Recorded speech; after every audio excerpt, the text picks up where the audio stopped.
Can I welcome you to what I understand from Mick is the first ever launch of the Micro-Tyco initiative outside of Scotland.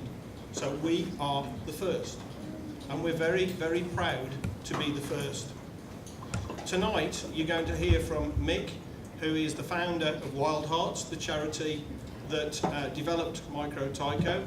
You're going to hear about the journey to the point at which he founded the charity. You're going to learn a little bit about the experiences in Scotland, and hopefully at the end of that you'll realise why we're here tonight. Walsall Council is committed to doing things in a different way. We do it for one reason. We do it for our residents and our businesses of Walsall so that they can benefit from what we do. We hope and we think we found an initiative that will enable people of all ages, right from 5 up to 50 and beyond, who are interested in capturing their entrepreneurial skills and abilities and turning them into practice. It starts with a competition that will be taking place during November, and that is the reason for tonight, is to launch that competition, which is going to be the start of hopefully a really productive relationship between not only Walsall Council but some of the key partners that are involved in what we're doing. Walsall College, Walsall Adult Community College, the Education Business Partnership, and also a lot of businesses, employers and schools who are here tonight. If I can ask Henriette to join us. She's the Vice Principal for Walsall College, to say a few words. Thank you. All I wanted to say tonight really is a very warm welcome to Walsall College. We're absolutely delighted to host you tonight, and I very much hope that you enjoyed the canapes that were prepared and served by our students. You couldn't be in a more enterprising place in a way. This is our training restaurant. This is where our students learn both front of house and how to prepare the food in the back, and then they come and serve it and do functions like tonight, showing off their skills as they acquire them, and learning how to run a business as well, which is clearly what tonight is all about. We're delighted to be a partner in this fantastic initiative, and as Mark said when he introduced me, I'm Vice Principal for Business and Partnerships. So this is very much what we're about, and I'm hoping that we'll see a lot more of you, and I look forward to following all the projects as they're being developed. Our ambitions as a college are very closely aligned with what Wild Hearts is all about, with what this initiative is all about. Our graduates, the Walsall College graduates, are skilled, professional and enterprising. And this is where it often starts. We've got young people in all sorts of locations raring to go. And I think as a college, we're not only proud to partner the initiative, but to also nurture our own students to be really successful in the initiative. So warm welcome. I hope you have a lovely evening tonight. And I look forward, most certainly, to find out more about Wild Hearts and Micro-Tyco, and then I look forward to welcoming you back and to seeing how the project will evolve. So welcome, and thank you very much for coming to the college. Entrepreneurial thinkers, and when I talk about entrepreneurs, I do not mean people who have their own business or people who start businesses. Of course they're entrepreneurs, but I mean entrepreneurial thinkers. Whether you're in business, whether you're in education or healthcare or government, entrepreneurial thinkers. Entrepreneurial thinkers are made, they are not born. Right? You see all the time on TV, they go to people and say, are you born this way? And they always say, oh, I think it's just something that's in me. They're wrong. Being cool in our gang was not smashing windows and causing havoc in the street. It was who could play the best guitar solos. And it took a lot of work. So what are you doing Saturday? Going to the music shop. What are you doing after school tonight? Practicing my guitar. What are you doing Friday? Working out that guitar solo. It was constantly reinforced. And we all wanted to compete against each other because we could relate to each other, and we wanted to impress each other, and we wanted to be the coolest guitarist. And I didn't have a clue what I was doing in business, but I had my mentor. So my role models were people like Sir Tom Hunter, My role models were people in business that were making a massive difference in the world, and at last, despite having parents that loved me, despite having gone to one of the best business schools in Europe, and that was a laugh, despite having everything that our culture gives, I didn't have somebody to show me the ropes. So I had my role model, I had my mentor, and we have a thing called the Entrepreneurial Exchange, and we started mixing with other entrepreneurs, and believe me, you're just from the same area, you've done what? And everybody made it possible. Someone from just down the road has done something wonderful, it means you can do it too. It's the magic formula. The trinity of influence, the role model, the mentor, the peer pressure. You miss a detail out, it's serious stuff. There's a fourth criteria, and a fifth. The fourth I had to discover the hard way. I should have read the research from MIT in Boston, or Cambridge rather, because MIT have proven that this is the case. I had to go on a climbing expedition to discover the fourth magic ingredient. 2001 I go to Kashmir. I suspect you've heard of Kashmir. In Scotland I said in a primary school, who's heard of Kashmir? The little boy said, do you mean the place of the fabric? No, I mean the song by Led Zeppelin, Smarty Pants. Right, I didn't get that one, so I felt I won. I beat that child. So, I go to Kashmir. I was into climbing. It's something a lot. It's easy in Scotland, there's so many mountains nearby, and I think men climb mountains because they can't give birth. They're always trying to show off, you know, when you look like you've got to try and prove yourself, your husband material, you're always trying to do something impressive. So the most dangerous, most exciting, most dramatic mountain in the world is in Pakistan. It's disputed with India. It's called K2, second highest mountain in the world. More people have been in space than have climbed it, and 1 in 3 die on the way back down. And you don't see it until the last day of 6 days walking over a glacier, and then you turn left, and then it just sits there. And I swear to you, ladies and gentlemen, the sense of dread that you experience is primal. So I go to try and climb this mountain. I was ready, I was trained up, I was ready, but it was what happened round me that made me discover who I was. And the people in Kashmir are the most noble, most powerful people I've ever met. And my guide befriended me, became my bodyguard. His name was Sher, which means lion, I believe. And he was formidable. A month or so later, after Sher didn't speak English, I didn't speak Urdu. We just became best friends. We just cracked each other up. And I also shared my biscuits, which was unusual. Because a lot of the other expeditions from other countries, they would do this to the porters. That's not our values. A month after we found the poor French boy, Cher collapsed.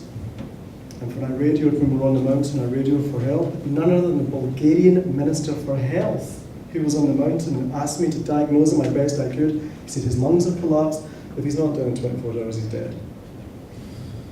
What do you do? Well, here's the thing. The Black Country and Walsall and the west of Scotland have the same cultural heritage. Sheet metal workers, miners, factory workers who slaved their guts out to give us the life we have got here. And my grandfather was a miner at 12 years old. 12 years old, just like you boys. 12 years old, you imagine you're going down a mine? And he worked his guts out. My father was raised in a slum in Glasgow, and they paid the price for us to have the life, for me to have the life they gave me. Well, they would have left my grandfather for dead, and they'd have left my father for dead. And if I wasn't born in Britain with all the chances we've been given, I'd have been left for dead too. And that seared right through to who we are as a culture and what we stand for. And I picked him up and I carried him out. It took me 4 days, nearly damn killed me. But he's alive to this day. And every night at minus 45 degrees, when I was rocking back and forth trying to make sure Cher was okay, my fingers weren't going to fall off. All I could think of was the only reason we're going through this is because our world judges a man by how much money he has. And I don't want to live in a world like that.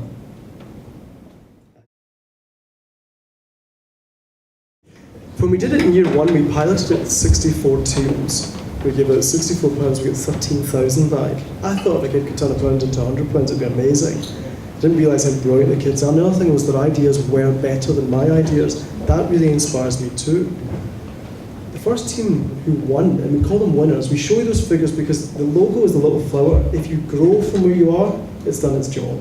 But we show you the big figures because it stretches people's imagination. All the companies that want to beat Deloitte all do this. You see their eyes kind of scanning them. How do we do that? How do we beat Morgan Stanley? So they know they have to do that. So their mind has to be stretched. So the first year we had £4,100 and I was gobsmacked. And I showed it to Chris's friend Ian Steele in Scotland in a video, and he was just like, this is impossible. How did they do it? And that's how they got involved. The following year, the winning team did £9,500. with a whole cluster around 4,000. What does that tell you? All the little kids went, well, that's what you do. They lifted each other up. And if I give you £1, you'd say £30, but now you're like, so it's lifting you up. So will I tell them a few quick ideas? There's a whole consultancy business for you in there. The first little girls, this is very exciting, the first little girls, without anybody telling them, it was the end of Halloween, there was some apples left over in the class. The kids, all their own initiative, went to the teacher, and this is the other thing why Walsall College is so exciting. You need leadership. So we're creating a program called Micro-Tyco Coaches for the teachers and the leaders, because if you get a top skill, you peek behind, there's always an amazing, passionate leader. Deloitte had them, and they're in the schools, really inspiring. A skill that doesn't have that culture, the kids don't perform. That's alarming. So the kids went to the teacher and said, can we have the apples? Yes. They did a deal where they got 2 apples for 40 pence, because they said they're getting thrown out anyway. They then used the remaining 60 pence to buy a bar of chocolate, and then they did leverage. And they harnessed their network. They knew there was a teacher who was going to get married, kept going on about how she was on a diet, and said, well, you get 2 bars of Galaxy in your draw. Give us your chocolate. So she went, okay, she handed over chocolate, went home, turned them into chocolate apples, came in the next day and sold them for £1 each, £1 into 57 pence. The next bit took my breath away, and then that's the last tip you get, so okay. They then, again, asked for permission, went to each kid in the school, each class, that's 10 classes from the 5-year-olds up, did their pitch on why Micro-Tyco was good, the pictures of microfinance, quoting Professor Muhammad Yunus, and inspired all the classes. They therefore had 10 groups. And one other thing they did was they heard of a really inspiring business person, wrote to him and said, sir, we've heard you're great, we want to be like you. If we send you £1, 10 days later, £1,600 came back. Those kids at the end of the month had portfolio investments coming in. Unbelievable, and no one taught them. Nobody taught them. And the 9½, they went and did pitches to oil executives. I swear there's a little girl whose parents are from Kenya, I think, or Uganda, Nigeria. Little Hayley Nelson, famous in Aberdeen, glasses and braided hair. She's an amazing wee girl. Spoke to an oil exec, said, I want you to match my funds. If we've done this, the most amazing pitch. It's on video. The guy said, well, Hayley, that was wonderful. Obviously, we need some time to think about it. I swear to you, this little girl from Nigeria with this beautiful Aberdeen accent said, that's fine, I'll wait outside for 10 minutes.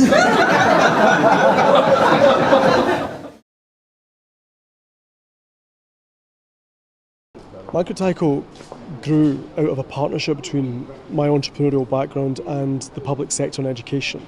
That's how it started in the west coast of Scotland. And having people who are experts in education and the way education is structured, etc., and then bringing the magic of Micro-Tyco and the entrepreneurial experience with it, when it comes together, you get an explosion in a community, a real eruption of entrepreneurial thinking endeavour.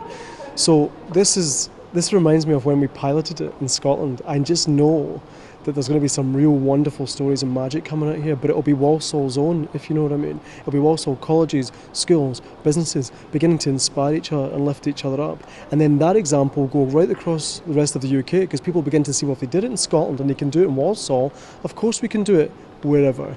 And the other thing is it's grown to Wales, it's in Yorkshire, it's in London, it's gone up to Manchester, but Walsall's the first council to really grab it and make it their own. And I just think it's a real honour to be invited here, actually.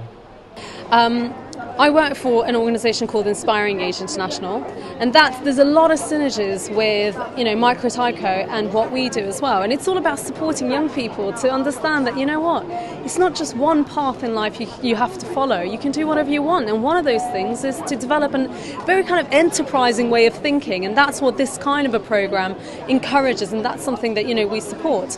If you can turn £1 into thousands of pounds, then that's definitely something that I think it's exciting. I think with youth unemployment as kind of high as it is, we can go on about that forever, and there's no point being kind of negative about it. There's lots of opportunities, and I think that young people have to take that initiative to make opportunities for themselves, and that's what Inspiring Age really kind of encourages through. We deliver something called Inspiring Age Skills Boot Camps, and it's about young people developing life skills. That's what employers want. It's not just about you having A stars, it's about you being able to come into a room and be charismatic and sit down and actually speak to people, and these are some of the skills that people are looking for, and that's something that we're really kind of supportive of. I think it's a really exciting opportunity for young people to understand what it is to make money in business and learn the skills so they can go on and be successful. Why do you think this kind of thing is important, this kind of event, and the programme in general? Well, the programme provides young people with that opportunity to understand the world of work in a way by being practically involved in trying to run a small business for a very short spell. But the skills they learn are lifelong skills. Once they've done this and made a success of it, they'll never forget how to do it.